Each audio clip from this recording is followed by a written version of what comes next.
408 number. বলো, এটা ধরো। এখন তুমি বলো কি হয়েছে। আলামিনকে কত টাকা দিছো তুমি? স্যার আলামিন যে ওনারে 25,000 টাকা দিছি স্যার। 25,000। আলামিন কোথাকার? ওই যে থানার। থানার। ওর সাথে কি কথা হয়েছে আজকে তোমার? আজকে আমার কথা হয়েছে, আমি ফোন দিছি যে জিজ্ঞাসি যে ওই আজকে কোনো অভিযান আছে নাকি, এসিলেন্ট স্যার বা ইমন স্যার কি বের হবো নাকি। হ্যাঁ, পরে বলছে যে আপাতত জানি বের হবো না, বের হয়ে জানাই মনে। এটা থানা পুলিশ থেকে বলছে তোমারে। জি স্যার। আজকে কয় টাকা দিছো থানা পুলিশে? আজকে 2,000 টাকা দিছি স্যার। কারে দিছো? আলামিন রে? না না না স্যার, আজকে কারে ওই যে দিছো? যখন আমার এমতে গাড়ি লুটলে যখন ডামটাক বের হয়েছে মুড়ে যাওয়ার পরে আমার ডামটাকে ড্রাইভারে ফোন দিছে যে ভাই এমন এমন গাড়ি তো আটকাইছে। আমি কই আচ্ছা জানেন তাহলে আমি আইতাছি।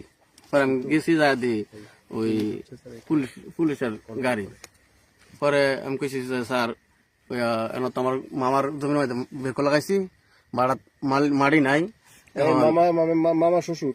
হ্যাঁ, মামা শ্বশুরের জমির মধ্যে বেকো লাগাইছি। জমিটা উঁচা আছে, উঁচা পানি দিলে ফসল করলে চারদিকে পানি জায়গা। মামাই বলতেছে যে তুমি মায়ের এটা নিয়ে যাও, যেহেতু তোমার ভাড়া আছে, মায়েরা তুমি নিয়ে যাও।